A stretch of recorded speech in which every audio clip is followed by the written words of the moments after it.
Hello दोस्तों। अब इसमें हम लोग जो बात कर रहे थे पिछला वीडियो में हम लोगों ने ये किया था कि स्पेशल केसेस का डिस्कस किया था। स्पेशल माने जो वेक्टर का रिजल्टेंट हम लोग निकाल रहे थे, तो रिजल्टेंट दो वेक्टर का रिजल्टेंट भी वेक्टर होगा, कहने की जरूरत नहीं है। और वो जो वेक्टर होगा इसका मतलब उसका मैग्नीट्यूड भी चाहिए और डायरेक्शन भी चाहिए। वो मैग्नीट्यूड डायरेक्शन हम लोगों ने दूसरा वीडियो में निकाला था, वो वीडियो का लिंक दिया रहेगा, ठीक है ना, डिस्क्रिप्शन में आप अपना देख लेना। और दूसरा ये है कि अभी जो हम लोग बात करना चाह रहे हैं इस वीडियो में, इसमें टाइप्स ऑफ वेक्टर की बात करना चाह रहे हैं। तो टाइप्स ऑफ वेक्टर किस तरह का बने, इससे तो बहुत तरह का वेक्टर्स होता है, हम इसे सारा टाइप लिख देते हैं, ठीक है ना। लेकिन हम लोग डिस्कस इसमें जो हमको अभी इंटरेस्ट का है हम उसी के बारे में बात करेंगे। तो हम लोग शुरू करते हैं, लिखते हैं types of vector.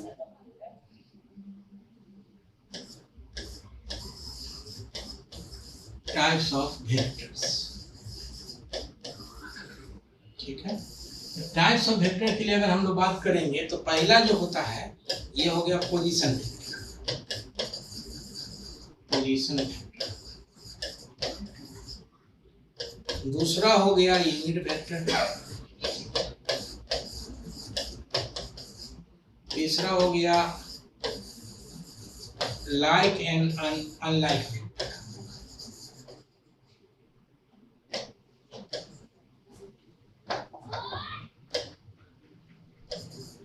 Like and unlike. चौथा हो गया parallel and anti parallel vector.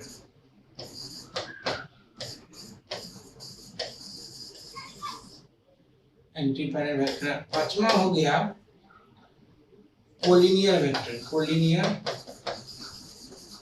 And coplanar vector. Coplanar vector, ठीक है। छठा हो गया equal and equivalent vector. Equal and equivalent vector.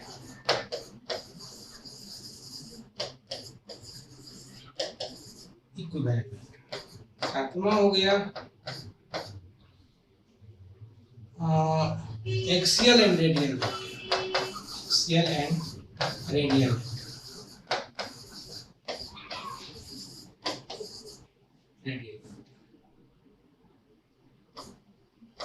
आठवां हो गया इसमें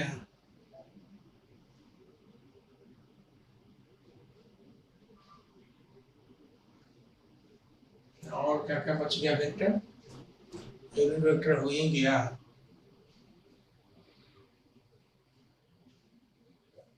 डिस्प्लेसमेंट वेक्टर।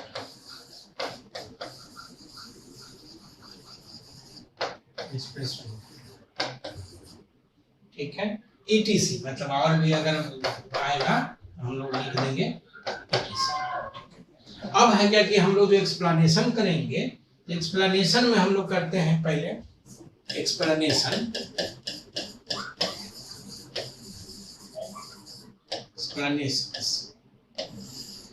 पहला में लिखते हैं पोजीशन वेक्टर। Position vector. अब इसमें एक चीज लेकिन आप बताओगे, पूछोगे कि भाई जब हम लोग रिजल्टेंट निकाल रहे थे तो रिजल्टेंट में हम लोग पहला वीडियो या दूसरा वीडियो में हम बताए थे कि जो हम लोग पैरेललोग्राम रूल लिख रहे थे, ठीक ना, एनालिटिकल मेथड। एनालिटिकल मेथड में हम दो चीज लिखे थे उसमें। एक तो था कि दो वेक्टर्स के लिए यूज करेंगे, और था कि मोर देन टू वेक्टर्स। तो मोर देन टू वेक्टर्स अभी हम बात नहीं कर रहे हैं, हम आगे बात करेंगे जब हम प्रोजेक्शन वगैरह बात करेंगे। प्रोजेक्शन मेथड हम बताए थे उसमें, ठीक है ना। तो प्रोजेक्शन जब बात करेंगे तो इसलिए घबराने की जरूरत नहीं है, मतलब हम आगे पढ़ाएंगे। फिलहाल जो अभी उस प्रोजेक्शन पढ़ने से पहले जो जिस चीज की जरूरत है हम उसके लिए बात करते हैं, ठीक है। तो हम पहले पोजीशन वेक्टर की बात करते हैं। पोजीशन वेक्टर का मतलब हो गया कि ये लोकेशन है किसी वेक्टर का, किसी भी 2 डायमेंशन में या 3 डायमेंशन में, मतलब प्लेन में या स्पेस में, ये किसी भी वेक्टर का लोकेशन होता है। तो हम लिखेंगे कि it is the location, it is the location, it is the location of any vector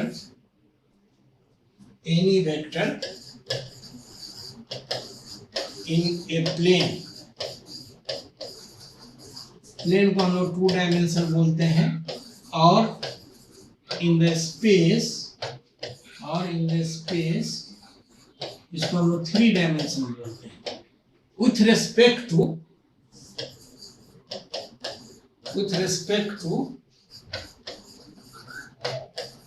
certain frame of reference,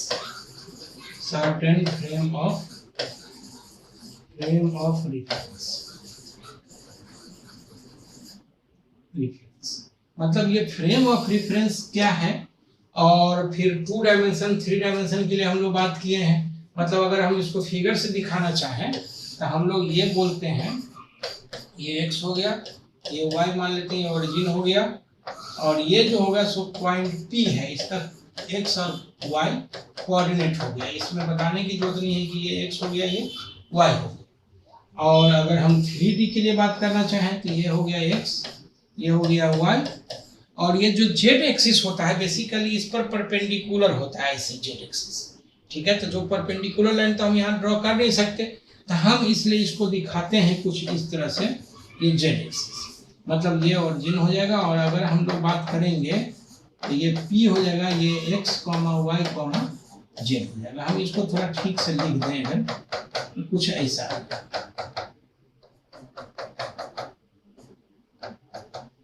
और यहाँ से मिला दिए, मतलब ये हो गया x, ये हो गया y, और ये हो गया z। ये हो जाएगा 3D या स्पेस बोलते हैं, ये हो गया 2D। अब है कि ये फ्रेम ऑफ रेफरेंस क्या है, तो जो ओरिजिन हम मानते हैं, मतलब फ्रेम ऑफ रेफरेंस के लिए हम लोग अलग से बात कर सकते हैं, ठीक है ना, थोड़ा सा एग्जॉस्टिव हो जाएगा वो, इसलिए हम अभी बहुत डिस्कस नहीं करेंगे। लेकिन फ्रेम ऑफ रेफरेंस का मतलब ये हो गया कि ये स्टैंडर्ड फिजिकल क्वांटिटी है जिसके रिस्पेक्ट में हम किसी दूसरे का मेजरमेंट करते हैं। जैसे मान लो, स्टैंडर्ड बोलना इसलिए जरूरी है क्योंकि जैसे सपोज करो कि पहले जिस समय मेजरमेंट नहीं होता था, माने मीटर, किलोमीटर, ये सब का इन्वेंशन नहीं हुआ था, उस समय भी लोग मेजरमेंट किसी न किसी तरीका से करता था। कैसे करता था, चाहे तो हाथ से, मतलब अगर कोई बेंच छोटा सा चीज नापना है तो हाथ से नापेगा, या डे स्टेप्स जिसको बोलते हैं उससे नापेगा। लेकिन क्या है कि उसमें दिक्कत ये थी कि अलग अलग आदमी का स्टेप्स अलग अलग होगा, अलग अलग आदमी का हाथ अलग होगा, तो उसमें मेजरमेंट अलग अलग हो। जैसे 52 अवतार में लोग बोलते हैं कि भगवान जो है सो आकर के 52 अवतार, छोटा सा अवतार लिया, 3 डेग में पूरा तीनों जो है सो मतलब आकाश पाताल सब नाप दिए। तो ऑब्वियस है कि कहने का सेंस ये है कि उस समय जो हमारा सिचुएशन था तो अलग अलग लोगों का अलग अलग मेजरमेंट का स्टाइल था। उसी को हम क्या किए कि स्टैंडर्ड बनाए। ठीक है, तो स्टैंडर्ड बना करके, जैसे आज के डेट में अगर 1 मीटर कपड़ा चाहे आप कहीं भी खरीदो वर्ल्ड में, तो जितना लेंथ होगा वो पूरे जगह सेम होगा। 1 किलोग्राम, थोड़ा अगर जी का वेरिएशन हम निगलेक्ट कर दें तो 1 किलोग्राम चाहे कहीं भी हम लोग वेट करें, ठीक है ना, तो सेम वैल्यू होगा, उतना सेम मास आएगा। अगर जी का थोड़ा सा वेरिएशन हम लोग नेगलेक्ट करें, माने कहने का सेंस ये है कि स्टैंडर्ड होना जरूरी था, तो इसलिए हम लोगों ने फ्रेम ऑफ रेफरेंस लिया। अब यहाँ पर क्या है कि फ्रेम ऑफ रेफरेंस हम नॉर्मली ओरिजिन को मानते हैं जिसके रिस्पेक्ट में हम लोग बात करते हैं। ठीक है, अब यहाँ पे 2 टर्म है, एक बार फिर हम लोग बात कर दें, प्लेन और 2 डायमेंशन, इसको 2D बोलते हैं, प्लेन और 2 डायमेंशन। मतलब ऐसा रीजन, ऐसा क्षेत्र, the region surrounded by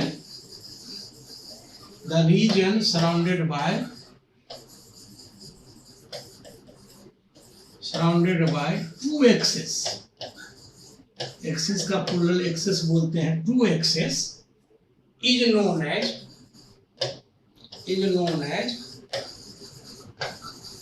2 dimension. इसको हम 2 डायमेंशन बोलते हैं। कहने की जरूरत नहीं है, सिंपल हम ये इसको हम पहले भी दिखा चुके हैं। ये x हो गया, ये y हो गया, ये ओरिजिन हो गया, ये पॉइंट P हो गया, और ये x, y हम कुछ ऐसा लिख सकते हैं, this is x, this is y। देखो ये जो एरिया है ये 2 एक्सिस से घिरा हुआ है। हम ऐसे भी कर सकते हैं, ये पता होगा, ये x है, ये y है, ये x डैश होगा और ये y डैश होगा। ठीक है, तो ये 2 डायमेंशन है, इसमें 2 एक्सिस से घिरा हुआ, जिसमें ये पता है कि ये x पॉजिटिव होगा, ये y पॉजिटिव हो जाएगा, ये x नेगेटिव हो जाएगा, इसमें x डैश है और y पॉजिटिव हो जाएगा। ठीक है।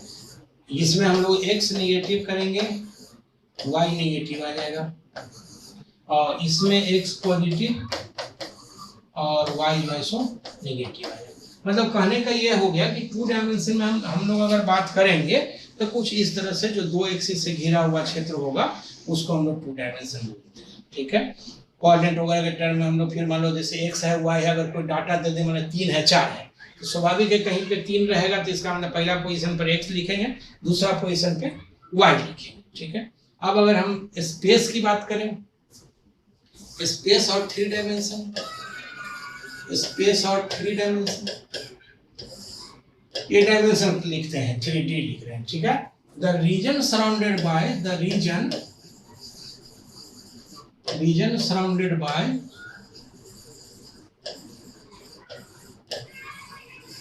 Three axis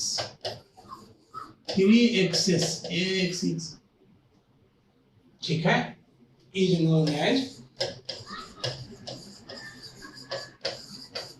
3D। इसमें हम लोग 3 एक्सिस से घिरा हुआ क्षेत्र होगा। अब 3 एक्सिस कौन कौन होगा, तो सिंपल है, पहला तो ये लाइन माने x हो गया, ये y हो गया, ये z हो गया, ठीक है। ये z जो है एक्चुअली इस पर परपेंडिकुलर होना चाहिए बाहर की तरफ, ठीक है, लेकिन चूंकि इस पर परपेंडिकुलर ड्रॉ नहीं कर सकते इसलिए हम लोग बॉडी में ड्रॉ कर रहे हैं। पॉइंट P अगर हम लोग लिखना चाहें, ये कॉमा इसका कोऑर्डिनेट होगा सो x y z,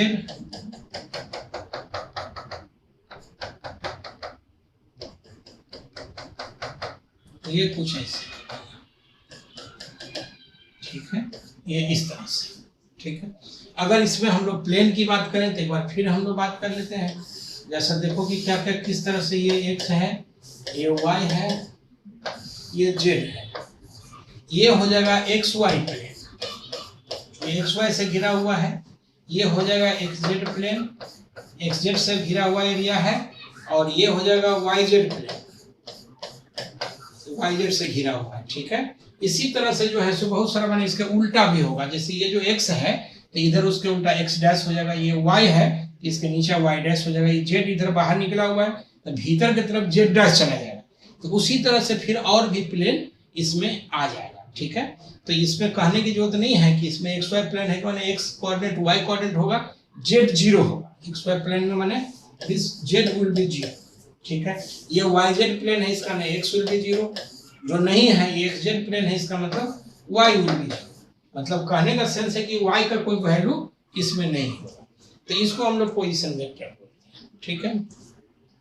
अब अगर हम लोग आगे बात करना चाहें, मान लो इसी 2D और 3D का हमारे पास जो है सो पोलर फॉर्म भी है, तो पोलर फॉर्म के लिए अगर हम लोग बात करें, ठीक है, तो पोलर फॉर्म के लिए बात करते हैं polar form,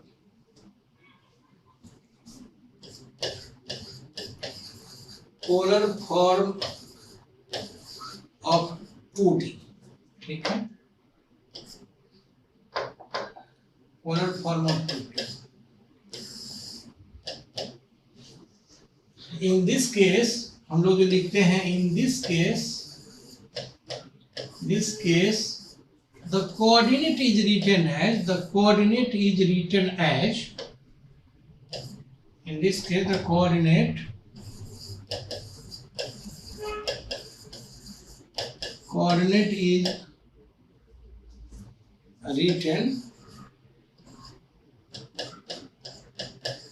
written in form of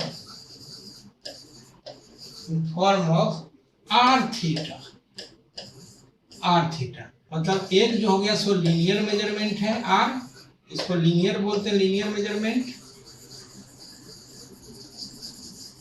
और एक जो है सो ये angular measurement, angular measurement,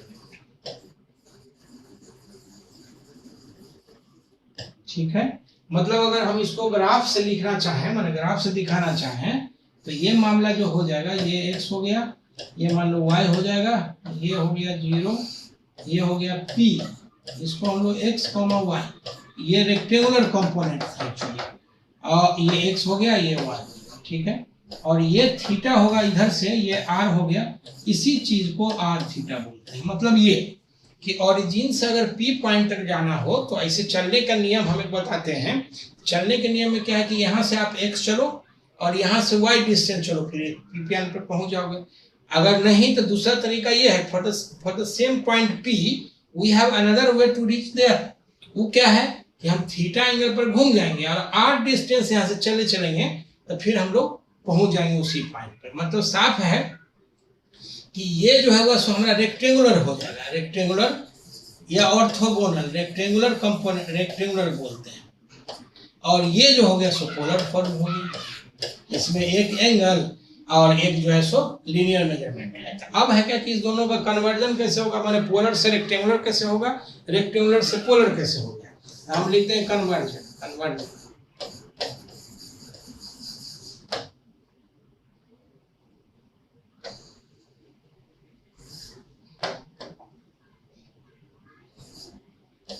conversion, ठीक है। तो इस राइट एंगल ट्रायंगल में अगर नाम दे दे, हम इसका नाम क्यू दे दें, यहाँ पे ये 90 डिग्री है, ठीक है। तो लिखेंगे इन ट्रायंगल OQP, ठीक है। तो cos थीटा लिखेंगे तो ये हम लोग लिख सकते हैं x/r, sin थीटा अगर लिखेंगे तो ये लिख सकते हैं y/r। तो यहाँ से अगर हम लिखते हैं तो x बराबर हो जाएगा r cos थीटा और यहाँ से लिखेंगे तो y बराबर हो जाएगा r sin थीटा, ठीक है। इसका मतलब ये कि r और थीटा अगर पता हो तो हमें x और y मिल जाएगा, या इसको हम दूसरे तरीका से बोलते हैं, लिखते हैं ऑल्सो। अगर हम लोग बात करेंगे तो हम लिखते हैं x बराबर r cos थीटा, y बराबर r sin थीटा, ठीक है। ये फाइनली हो गया। अगेन थोड़ा सा और चीज करते हैं, हम इसको स्क्वायरिंग एडिंग करेंगे, स्क्वायरिंग एंड एडिंग करेंगे तो ये हो जाएगा X square plus Y square और इधर हो जाएगा R square sine square theta plus cos square theta, ठीक है। इसका मतलब हो जाएगा this is R root under हो जाएगा X square plus Y square, ठीक है। ऑल्सो हम लिखते हैं यहाँ से डिवाइड कर देंगे तो tan थीटा लिखेंगे बराबर हो जाएगा y बाई एक्स। इसका मतलब हम दो चीज इसमें देखना चाहते हैं। क्या देखना चाह रहे हैं कि अगर r थीटा पता हो, देखो पहला में क्या है कि r थीटा हमको पता है तो एक्स वाई मिल जाएगा, मतलब पोलर पता है तो ये हमारा जो है सो रेक्टेंगुलर मिल जाएगा। मतलब ये है कि ये हम अगर इसको लिखना चाहें तो हम लिख सकते हैं पोलर टू रेक्टेंगुलर। ये हमारा कन्वर्सन है। यहाँ पर क्या है कि अगर एक्स वाई पता है माने रेक्टेंगुलर पता है तो हम यहाँ से r और थीटा निकाल सकते हैं। इसका मतलब यह है rectangular to polar, rectangular to polar. अब इसी पर मान लो कि एक दो छोटा सा एग्जांपल हम दिखाना चाह रहे हैं कि ये पता करना पड़ेगा कि कौन सा किस तरह से है। मतलब कहने का ये सेंस हो गया, जैसे हम एक एग्जांपल देखते हैं, लेट अस से ये एग्जांपल हम वन मानते हैं, कन्वर्ट द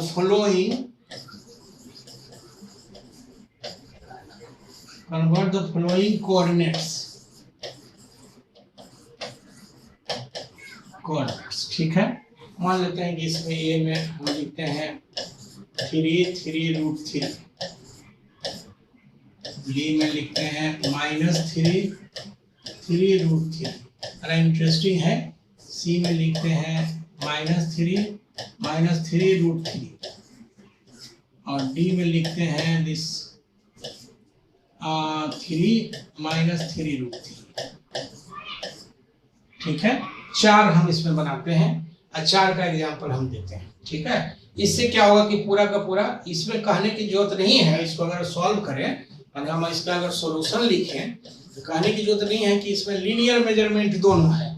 इसका मतलब सिंपल है कि ये रेक्टेंगुलर कंपोनेंट दिया हुआ है या रेक्टेंगुलर कोऑर्डिनेट्स दिया हुआ है, हमको चाहिए क्या पोलर कोऑर्डिनेट। तो इसमें आप जरा सा देखो, ए में हम लिखते हैं तो ए में लिखेंगे तो हम लिखेंगे 3√3, मतलब ये कि x बराबर हो जाएगा 3 और y बराबर हो जाएगा 3√3। इसमें कोई दिक्कत नहीं है। इसका मतलब ये पहला x भी पॉजिटिव है और y भी पॉजिटिव है, मतलब फर्स्ट क्वाड्रेंट में आ जाएगा। तो फर्स्ट क्वाड्रेंट में आ जाएगा तो हम इस तरह से ऐसे लिख सकते हैं, जैसे देखो अगर फोटो से दिखाना चाहेंगे x डैश, ये y डैश, तो ये यहाँ पे इस तरह से 3 और 3√3 आएगा। हमको चाहिए क्या भाई, r चाहिए और थीटा चाहिए, ठीक है। तो r और थीटा चाहिए तो हम लिखेंगे नाउ r के लिए हम लोग क्या निकाले अभी, r बराबर आ गया √x² प्लस y², ठीक है। तो ये 3 3 9 और ये 27 यानी 36 मतलब 6 आ जाएगा, ठीक है। इसी तरह से अगर tan थीटा हम निकालेंगे तो tan थीटा के लिए y/x आ गया था, इसका मतलब ये आ जाएगा y/x का 3√3 और by 3, तो ये तो गया, इसका थीटा बराबर आ जाएगा 60 डिग्री। मतलब हम इसी कोऑर्डिनेट को अगर लिखना चाहें तो हम लिख सकते हैं 6 और 60 डिग्री, या हम ऐसे लिख सकते हैं 6 और कॉमा π/3, पाई 180 डिग्री होता है मालूम होगा। तो मतलब कहने का ये है कि हमारे पास जो रेक्टेंगुलर में दिया हुआ है उसको हम लोग क्या कर रहे हैं, पोलर कोऑर्डिनेट में कन्वर्ट कर रहे हैं, r और थीटा निकाल रहे हैं। अगर मान लो हम b के लिए बात करना चाहें, मान लो b है, ये है -3, ये 3√3, कहने की जरूरत नहीं है कि x बराबर -3 हो जाएगा और y बराबर हो जाएगा 3√3। अब ऐसे अगर देखोगे तो ये किस क्वाड्रेंट में पड़ेगा, तो देखो गौर से, x निगेटिव है और y पॉजिटिव है, x निगेटिव और y सेकंड क्वाड्रेंट में है, ठीक है। तो हम अगर इसको अगर u दिखाना चाहेंगे तो ये हो जाएगा x, ये हो जाएगा y, ये x डैश और ये y डैश, ठीक है। ये सेकंड क्वाड्रेंट में ये पॉइंट आ जाएगा, मतलब ये आ जाएगा दिस इज -3 और 3√3, ये थीटा हम लोग मानते हैं, जबकि आंसर इधर से हमको मेजरमेंट एंगल जो मेजरमेंट करते हैं वो एंटी क्लॉकवाइज हम लोग इस डायरेक्शन में मेजर करते हैं। तो अगर चाहो तो हम इसको अगर theta, by the way theta इसको बोलते हैं, अगर हम थीटा अगर हम इसको बोल दें तो इसको हम अल्फा मान सकते हैं, नो प्रॉब्लम, तो इसको हटा के अल्फा बोल देते हैं, नो प्रॉब्लम, ठीक है। अब इसके लिए अगर हम लोग बात करेंगे, मान लो अल्फा है, तो इसमें हम r और ये r है, तो r लिखेंगे तो ये हो जाएगा √अंडर कितना, x² plus y², and this is again 6 आ जाएगा, भाग कर दोगे तो आ जाएगा। अब tan थीटा में जो हम लोग यहाँ पे लिखे थे tan अल्फा लिखते हैं यहाँ पे y/x का mod, and this is again √3, mod माने पॉजिटिव लेंगे तो अल्फा बराबर हो जाएगा यहाँ 60 डिग्री। तो ये अगर 60 होता है तो थीटा ये 120 डिग्री हो जाएगा। तो जब आंसर हम इसमें लिखने लगेंगे, माने ये अगर हम इसको ऐसे लिखें तो लिखेंगे 6 और 120 डिग्री, या हम लिखेंगे 6 और 120 का हो जाएगा कितना, 2π/3, या देख लो कितना हो गया, 2π/3 = 180 × 360, 120 डिग्री, माने हम ऐसे लिख सकते हैं। इसी तरह से अगर हम मान लो सी बनाना चाहें, डी बनाना चाहें, तो हम लोग कैसे बनाएंगे इसको, देखो हम सी के लिए बात करते हैं, तो सी में जो है सो गिवन दिया हुआ है -3 -3√3, ठीक है। तो यहाँ लिखेंगे x बराबर -3, y बराबर हो जाएगा -3√3, मतलब साफ है कि x भी निगेटिव है और y भी निगेटिव, तो ये आ जाएगा थर्ड क्वाड्रेंट, ये हो जाएगा x, ये हो जाएगा y, ये x डैश, ये y डैश, ठीक है। तो ये आ जाएगा थर्ड क्वाड्रेंट, इसका मतलब हम लिखेंगे तो -3 ठीक है। ये एंगल हमारा आएगा थीटा, यहाँ से लेके यहाँ, और ये हो जाएगा अल्फा। अगर हम लोग इस तरह से बात करें, ये r है, तो हम लिखेंगे सो नाउ, अगर हम लिखते नाउ r बराबर, तो फिर वही फॉर्मूला आ जाएगा x² plus y², and this is हो जाएगा फिर 6, माइनस का भी अगर मान लो कि स्क्वायर करेंगे तो माइनस का पॉजिटिव हो जाएगा, सिंपल है, इतना रिजल्ट आएगा। tan अल्फा अगर लिखना चाहें तो ये हो जाएगा y/x का मॉड, इसका -3√3 -3 आप मॉड लिखेंगे तो दिस इज √3 एंड अल्फा बराबर 60। इसका मतलब ये हो गया कि अल्फा 60 हो गया यहाँ से, मतलब थीटा बराबर कितना हो जाएगा, देखो यहाँ से ये 180 अब प्लस 60, तो ये 240 डिग्री हो गया। मतलब हम इसको अगर लिखना चाहें और करके ये 6 लिखेंगे और 240, या पाई में लिखना चाहें तो हम लिखेंगे 6 और 240 से कितना हो जाएगा 4π/3, 4π/3 चेक कर लो। 4π/3 मतलब कितना हो गया पाई 180 तो 6 चौक 24। ठीक है, मतलब इस तरह से हम लोग इसको लिख सकते हैं। इसी तरह से अगर हम डी पॉइंट सॉल्व करना चाहें, डी जो पॉइंट है जहाँ देखो गौर से यह है 3 - 3√3। ठीक है, इससे कहने की जरूरत नहीं है कि ये जो है सो x पॉजिटिव है और y निगेटिव है, ये फोर्थ क्वाड्रेंट में पड़ेगा। ठीक है, फोर्थ क्वाड्रेंट में अगर पड़ेगा तो हम ऐसे निकालते हैं इसको, ये आ जाएगा 3 - 3√3। ये एंगल हम लोग अल्फा मानते हैं, बट यहाँ से जो एंगल आएगा हमारा थीटा ये आएगा इस तरह से।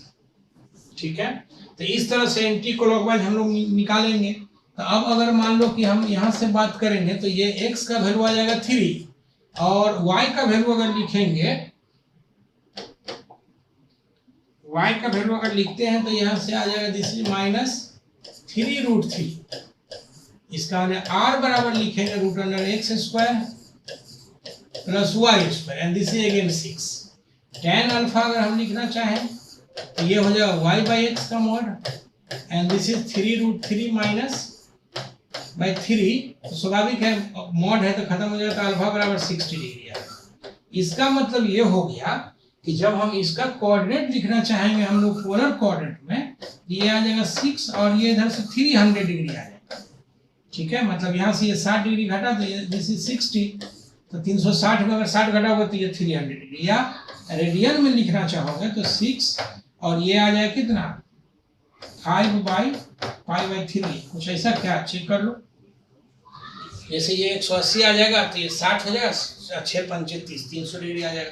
मतलब कहना हम ये चाह रहे हैं कि और ये वेक्टर में बहुत ही यूजफुल होगा। हालांकि लगता तो है ये कि मैथमेटिक्स का चीज है, मैथ वाले पढ़ाएंगे भी, लेकिन बायोलॉजी वाला कहाँ जाएगा। तो उसके लिए जरूरी है कि इस चीज को समझो कि किसमें x कब पॉजिटिव है, y कब पॉजिटिव है, x कब निगेटिव है, y कब निगेटिव है। जैसे इसी सवाल को हम दूसरे तरीका से जब वेक्टर पढ़ाएंगे तो हम ये बताएंगे कि सवाल कैसे बनेगा। इसलिए हम 4 एग्जाम्पल अलग अलग क्वाड्रेंट में अलग अलग हिसाब से हम लोग बात कर रहे हैं। ठीक है, तो इस पूरे वीडियो में हम लोगों ने देखा ये, ठीक है ना, कि हम लोग जो है सो मेजरमेंट किस तरह से करते हैं। ठीक है ना, टाइप्स ऑफ वेक्टर में क्या है, पोजीशन वेक्टर का किस तरह से हम लोग करेंगे। इसमें जो है सो 3 डायमेंशन में भी एंगुलर फॉर्म होता है जिसको हम लोग स्फेरिकल कोऑर्डिनेट सिस्टम बोलते हैं। तो स्फेरिकल कोऑर्डिनेट सिस्टम हम अगला वीडियो में, ऐसे बहुत जरूरत नहीं है फिलहाल, लेकिन हम थोड़ा सा उसका इंट्रोडक्शन स्फेरिकल कोऑर्डिनेट सिस्टम का अगले वीडियो में बताएंगे। और उसके बाद फिर हम आगे बात करेंगे इसमें, जैसे यूनिट वेक्टर है, डिस्प्लेसमेंट वेक्टर है, बहुत सारा वेक्टर है, तो उसमें और किस तरह से हम लोग आगे बात करते हैं फिर हम लोग बात करेंगे। Thank you. आपको लगता है कि ये सब समझ में आएगा। और बाय दिए कोई दिक्कत हो तो आई एम अवेलेबल, हम आप कमेंट से लिख सकते हो या फिर आप मुझे मेल कर सकते हो, जैसे भी। ठीक है, हाँ, उसमें हम जवाब रिप्लाई करेंगे, समझाएंगे। अगर जरूरत पड़ेगी तो हम ऑनलाइन भी आकर समझाएंगे। ठीक है, थैंक यू।